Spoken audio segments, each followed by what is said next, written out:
is Courtney Custer. Welcome to First Unitarian Church. My pronouns are she, her. I am wearing a skeleton suit today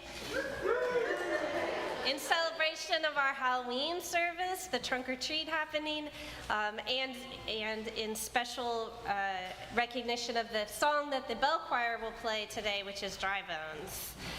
So welcome to First Unitarian Church, where our mission is to explore the eternal, nurture community, and pursue the common good. We welcome you in your brokenness and in your wholeness, no matter who you have been, who you are, or who you are becoming. We greet you today with love. I'd like to extend a special welcome to anyone who's watching us on YouTube this morning. Please introduce yourself in the comments and tell us where you're watching us from. If in Oklahoma City, what neighborhood are you in? And if elsewhere, what city? And now, the prelude prepares us for worship.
We light our chalice in Midtown, Oklahoma City, on land that was home to first Americans, including the Apache, Caddo, and Wichita, on land that was taken from the Muskogee and Seminole and other removed and relocated peoples. As Halloween approaches, we light our chalice with a little trepidation. What may come? Is it scary? The burning chalice reminds us we are together in the warmth of loving community. We have the light of reason to remind us of what is true and good. We have the cleansing heat of justice to protect us. The flame of hope shines on.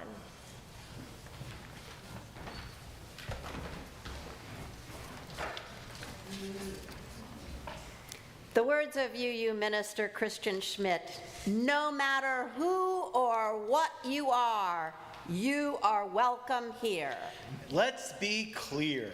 Here we welcome goblins and ghouls, saints and sinners, angels and devils, zombies and werewolves, vampires and witches. We welcome princesses and princes, paupers and farmhands, aliens and astronauts, robots and cyborgs, firefighters and police officers, nurses and doctors, cowboys, cowgirls, cowfolk of all varieties. We welcome Superman, Wonder Woman, Black Panther, Batman, Spider-Man, Black Widow, and Thor. Indeed, we welcome both superheroes and superstars. In short, we welcome people, monsters, and all other manner of creatures. Here we welcome you and all of who and what you are, And now welcome one another. Say hello to someone you know and someone you don't know. We'll stop the chaos when the opening hymn begins, number 52, Sweet Fields of Autumn.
Hymn number 52.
Good morning again.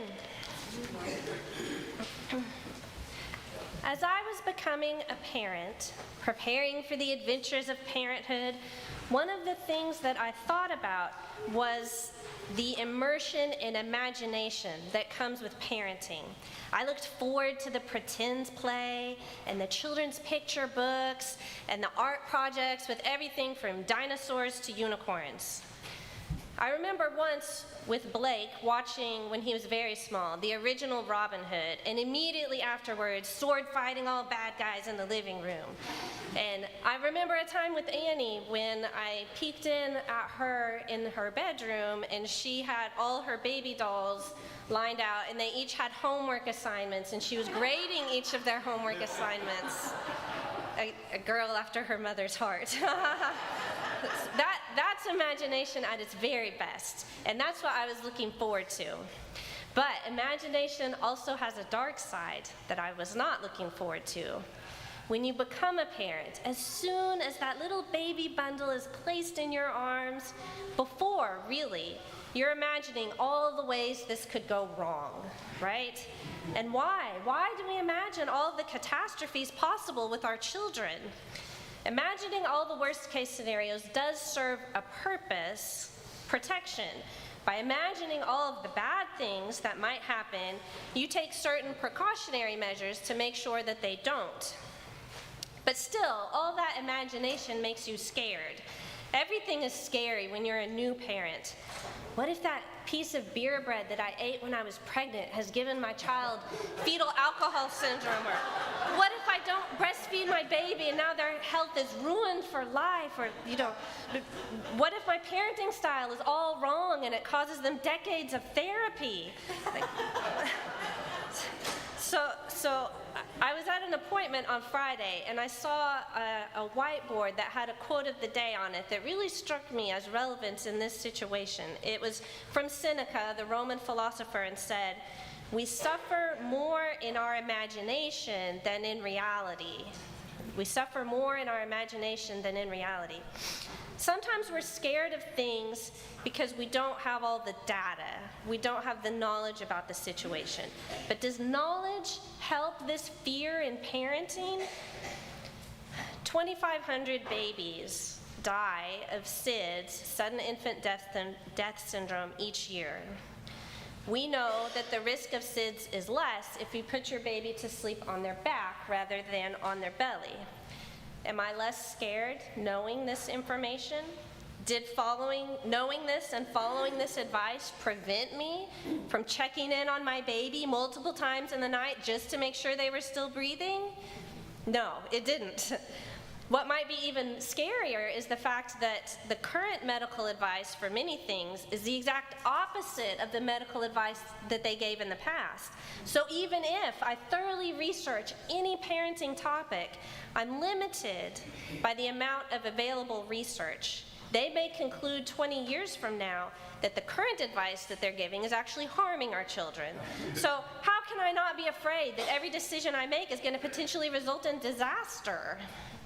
Does this problem get better with time? Do you get used to the fear? After all, our helpless little babies grow up to be toddlers and big kids, equipped with all the skills and knowledge that we have lovingly imparted to them and that they have so willingly received. As the parent of a 16-year-old driver, I can say no, the problem does not get better with time, at least not so far.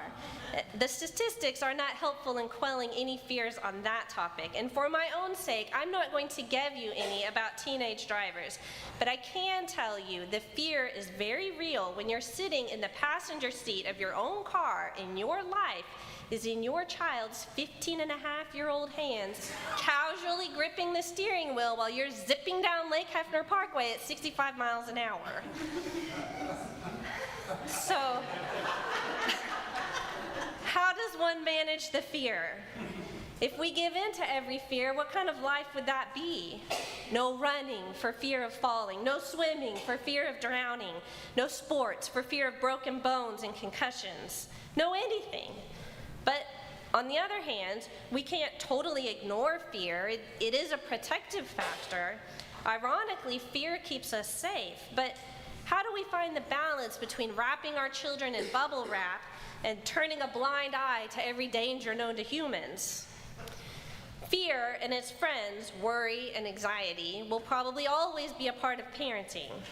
But fear is a little easier to navigate when you have a community to do it with. When I can turn to Marilee or Lynn Ann or Bonnie or other parents who have faced the same fears, it helps. Knowing that someone else is experiencing the same thing as you makes your own situation a little less scary.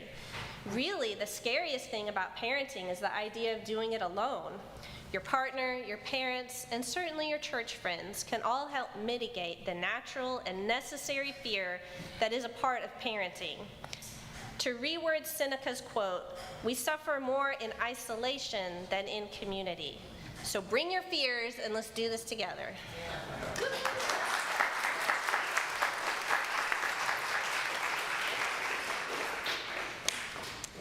And now to introduce the offering. Every Sunday, we take an offering.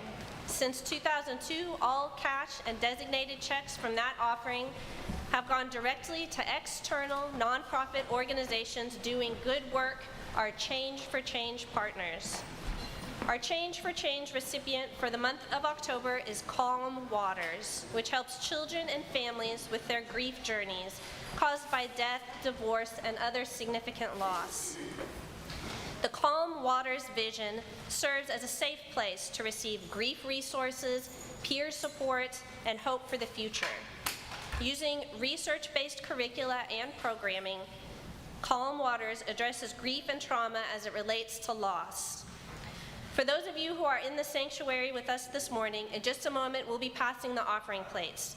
If you're watching us online, you can make a gift by mailing a check to First Unitarian. Just write Change for Change in the memo line, or you can make an online payment through our website, oneuc.org.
Good morning.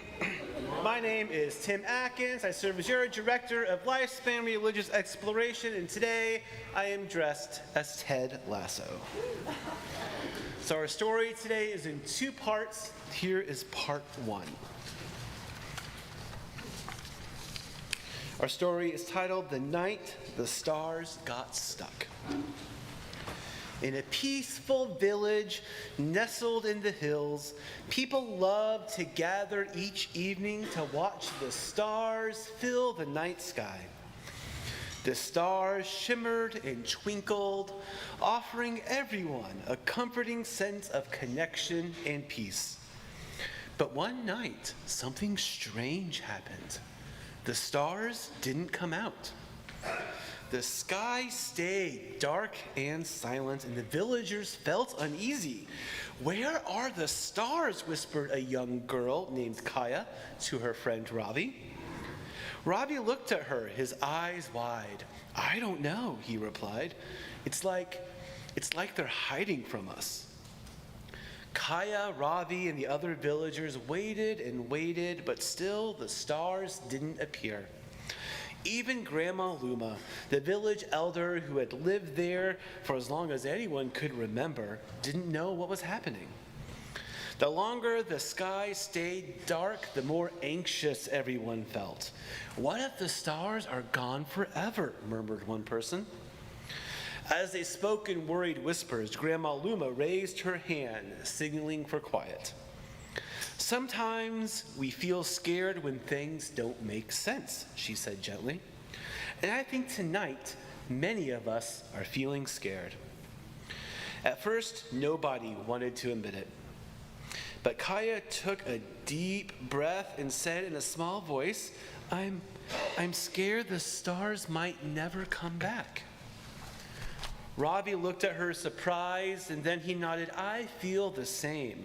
I've never seen a night without stars, and it makes me feel lost." Gradually, each villager admitted their fears about the missing stars. Some worried about darkness, while others were afraid they might never feel that gentle light again. As each person shared, their voices grew softer, and the weight of their fear seemed to lift. They felt less alone, and the dark night didn't feel quite so overwhelming. Grandma Luma smiled warmly. "By sharing our fears, we've brought our light into the night, even without the stars. Sometimes admitting what we're scared of is the bravest thing we can do." And just then, something marvelous happened. One by one, stars began to peek out from behind the clouds. The villagers gasped in joy as the sky filled with light again. And we'll pick back up our story in a little bit. As in the story, there is power when we admit we are afraid of something. And so we're going to practice this right now. Somewhere on your pew, hopefully, there should be some Post-it notes and pens. This is now when we're going to use them. If you don't have any at your pew, raise your hand, and one of the ushers named Larry said he will come and deliver them. Thank you, Larry. The choir could use some up here, Larry. So go ahead and take 3 or 4 Post-it notes and pass them down.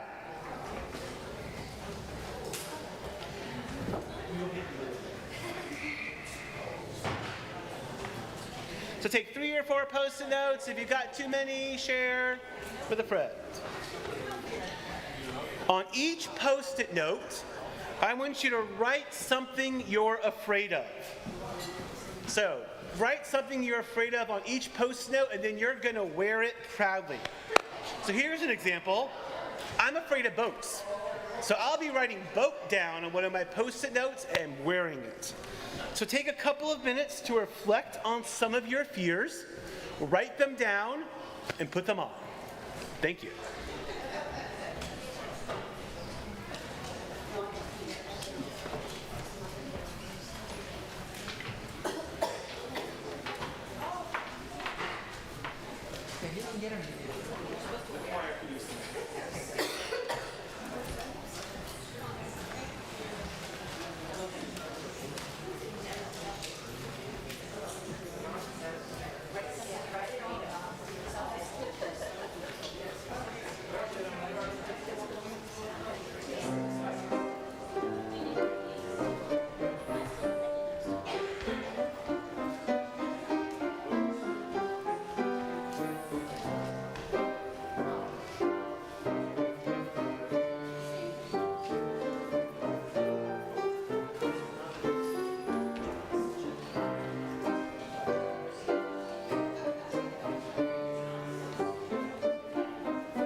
Thank you, Steve. Now, what are we going to do with these? You'll find out later in part 2 of the story. But for now, we invite our choir up to present our anthem.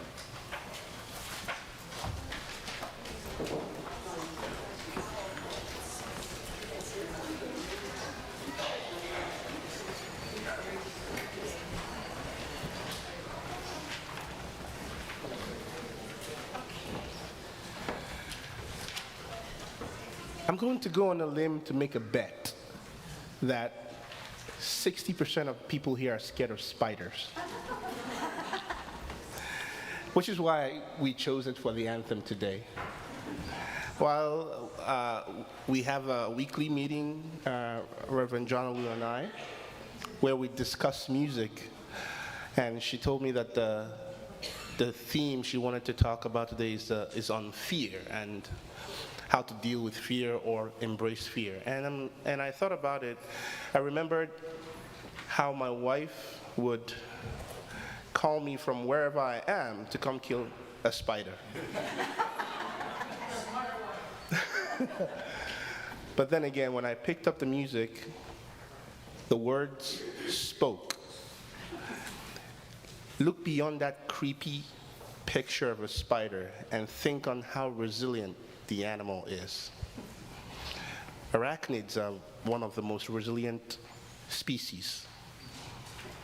And no matter how little they look, you don't want to test them. Ergo Spider-Man, of course. And beyond how they look, they too have the feeling of fear, but their fear does not stop them from doing whatever they want to do, like spinning webs, having little crawling kids, and make a life for themselves. So, the lesson which the choir is going to sing is that even in fear, there's a lot patience can do, because it takes the spider so much patience to spin their web, which ends up becoming their comfort zone or their coping mechanism to deal with their fear. Enjoy.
you so much, choir.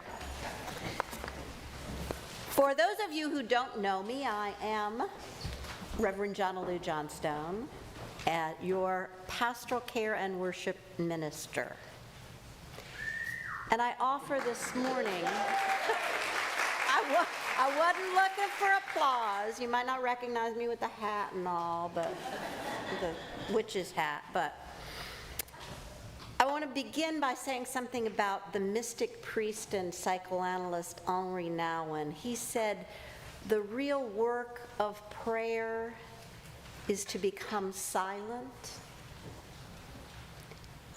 and listen to the voice that says good things about me.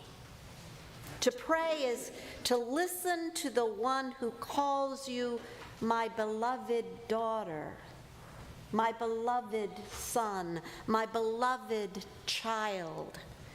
To pray is to let that voice speak to the center of your being, to your guts, and let that voice resound in your whole being.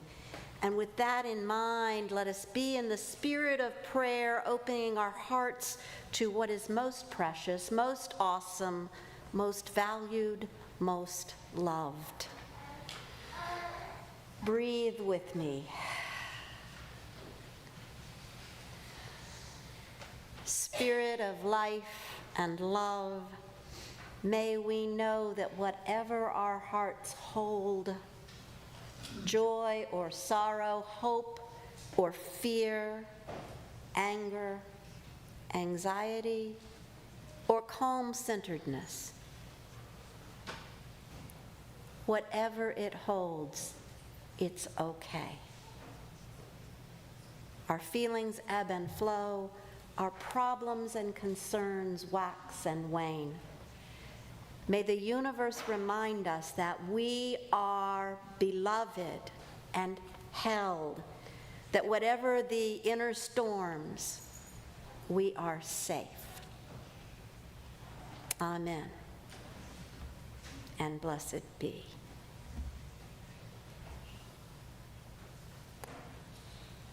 Have you noticed the Halloween decorations around the neighborhoods? All kinds of spooky and scary skeletons and graveyards and witches. It's almost like we want to scare ourselves. Okay, who here likes scary movies? I don't. How about scary carnival rides? Not really my thing. As a child, I had lots of fears. The worst being heights. My brother and I used to play with these neighborhood kids around the block who had this great big tree in their yard. And my friend Pam, we'd go over, and my friend Pam would scamper up to the top of the tree. I mean, just like it was nothing. And my brother, he'd go up pretty high, just a little bit under her. And then Cheryl, she was little, so she wasn't quite as good, but she'd get up there pretty high, and I would stand on the ground, and my palms would sweat. And I would look up at that, and it looked so high, and it looked so scary, and finally I would just I had to do it, right? I'd take a hold of a branch, and I'd pull myself up, and I'd get myself sort of stable, and my stomach would be flipping, and my hands would be sweating, and then I'd look at the next branch, and I'd do the same thing again, and pull myself up, and my palms are sweaty, and my hands are shaking, and I'd do one more branch, 3 branches, that's as far as I would go. Heights, the dark, snakes, oh, creepy, creepy snakes. Dogs, I was afraid of dogs. I had all these intense fears, and I don't know whether I handled them right or not.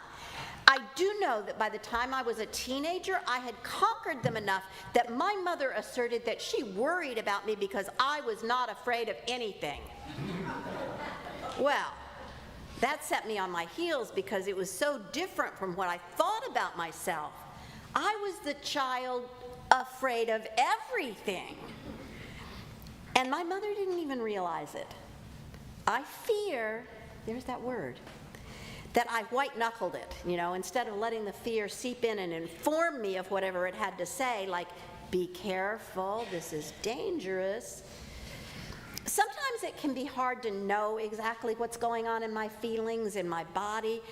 Often my feelings are a jumble, a mass of nervousness or confusion, and I have to kind of try to untangle this mess. We need to know what's going on inside of ourselves. I am grateful for the Inside Out movies. I hope that those of you who are younger can develop more emotional intelligence than some of the previous generations. If we don't recognize and sort our feelings, we open ourselves to reactivity, to reacting without thinking, without knowing what's really going on, never measuring our responses or acting purposefully. So listening to ourselves and to others, we might find a lot of fear out there these days. Not so much because of Halloween as because of another upcoming event. I think you know what I'm talking about. Election Day. There, I said it. Fear shows up in a whole lot of different shades. Anxiety, that edge where we don't really know what's wrong, but something is. Worry, what if this happens? What if that happens? What will I do? Apprehension, nervousness, all different shades of fear. And sometimes even anger is just covering up fear. And I don't need to tell you there's plenty of that too. So, what are we afraid of? Losing status, losing rights, losing family and friends? We might also be afraid of climate change, instability, losing our country, getting into war abroad or right here. Maybe you wrote some of those down. Have I got you worked up enough? Okay, everybody take a deep breath. Breathing really can help deal with fear. One of the important things is always to remember to breathe. Black feminist activist Adrienne Maree Brown writes, "We are living in impossible times. If it were fiction, it would be critiqued as hyperbolic. If it were nightmares, we would never sleep. We are living in times created by our own species." So what do we do with the fear that comes from living in impossible times? Or even the fear that comes because living just brings up fear. Breathe, yes, as a start. Muskogee poet Joy Harjo from Tulsa wrote a poem called "I Give You Back," and it begins, "I release you, my beautiful and terrible fear. I release you. You were my beloved and hated twin, but now I don't know you as myself." And she lists the many fears she gives back to those who created those fears, and she said, "I release you, I release you, I release you." And then she lists all the things she is not afraid of, ending with, "I am not afraid to be loved, to be loved, to be loved fear." And so here I have to go a little biblical. 1 John 4:18, an admonition to a struggling church community. There is no fear in love, but perfect love casts out fear. For fear has to do with punishment, and whoever fears has not reached perfection in love. Whoa. Perfect love casts out fear. If I am not afraid to be loved, if I am not afraid to love, then is fear really cast out? A word about perfect love. I don't think it means without any flaws. I think it means whole and complete, love that is powerful because it's suffused through our being. This summer at General Assembly, our delegates voted to approve our value statement in the UUA bylaws, including love as the center of our faith. If we fully, truly center love in our faith, can we overcome fear? I think about people who made rescues following the recent hurricanes. They often stepped into danger. It had to be scary. And so often, though, heroes don't even see themselves as heroes, but only doing what they felt they had to do. But I think it's the power of love that draws them into that. When we're come together in community following a terrible event or to face a terrible event, we're frightened, afraid. But the power of community, the love exuding from others and to others, helps us face what is truly scary. And face it not in a knee-jerk, fight or flight kind of way, not by white-knuckling it, but in a considered, thoughtful, purposeful way, together in love. We cannot do this alone. We cannot do it in anger. And we have to do it aware of the fear, the terror, and aware of what the actual threats are, measuring them with objectivity. And we have to be aware of the fears around us and arrayed against us. Are others afraid of us? Yes, I'm afraid that's true. We are Unitarian Universalists, and not all Christians, and those of us who are not the right kind of Christians for some folks. We welcome and embrace LGBTQ plus people.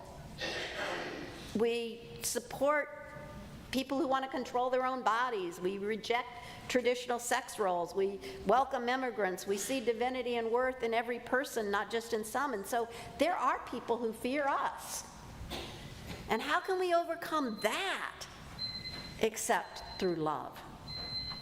Yes, love even of our adversaries, of our political opponents, of our enemies. If we approach others in anger and hate, it only multiplies the anger and hate. If we approach them in fear, then we are helpless. Now, I admit this is not Love 101. It will take long and strenuous practice of love to get there. And I can't blame you if you can't summit it. I can't do it all the time either. Fear. I release you, I release you, I release you, I release you. May we recognize the fears in ourselves and others, and may we listen to them deeply. May we have the courage to examine fear, to place it in its context, and learn how to move forward thoughtfully, centering love. And may we apply those principles in all areas of our lives. Tim? Or Ted? I'm not sure what to call you. Our story from earlier continues.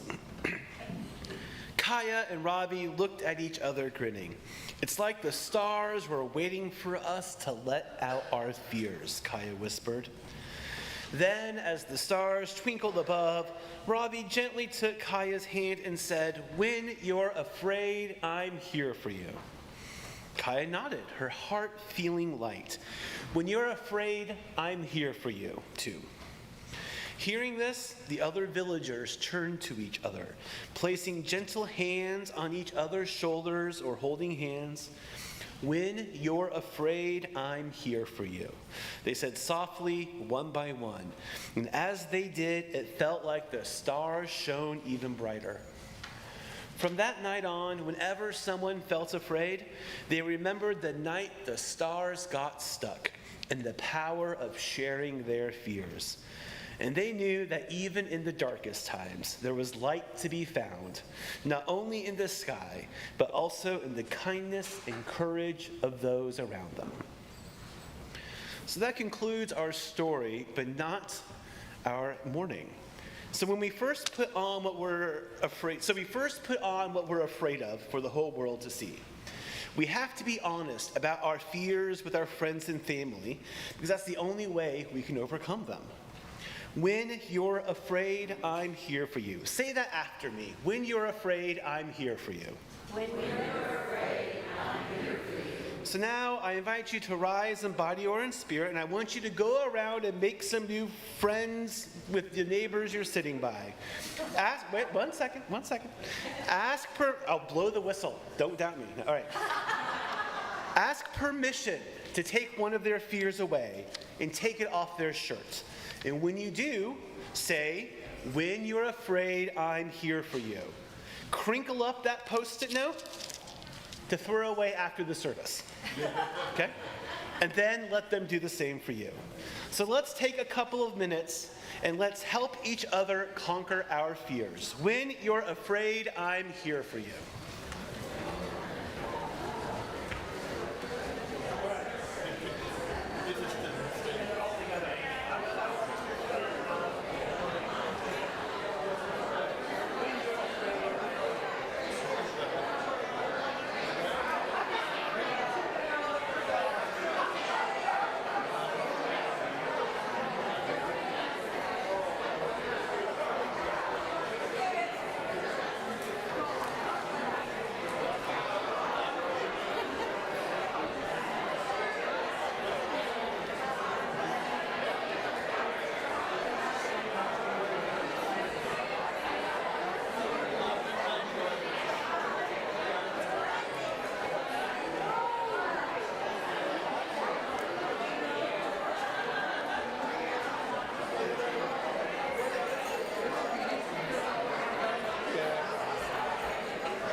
Take about one more minute. One more minute, please.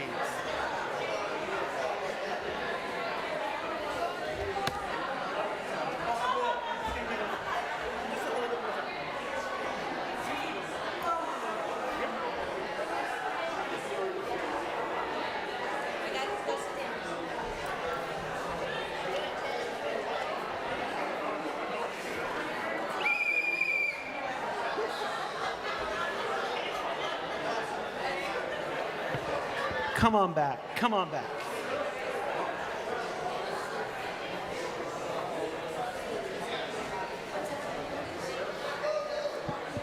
You are welcome to continue this activity in coffee hour or whenever you'd like. Thank you. Thank you. When we're afraid, when you're afraid, we, the First Unitarian Church, are here for you. And now it is time for our closing congregational hymn. Please open the teal hymnal to 1012, 1012, When I'm Frightened.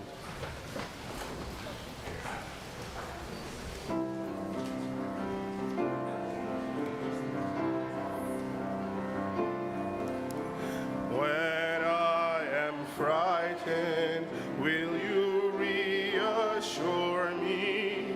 When I'm uncertain, will you hold my hand? Will you be strong for me? Sing to me quietly. Will you share some of your stories with me? If you will show me compassion, then I may learn to care as you do. Then I may learn to care. When I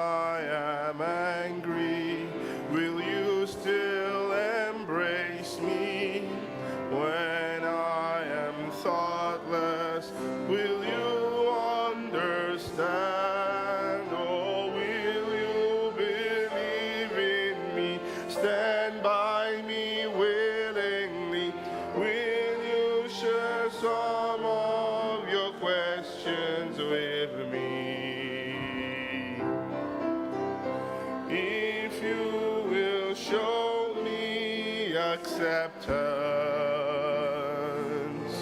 that I may learn to give as you do, that I may learn to give. When I am troubled, will you listen to me? When I am lonely, will you be my friend? Oh, will you be there for me? Comfort me tenderly. Will you share some of your feelings with me? If you will show me commitment, that I may learn to love as you do, that I may learn to love.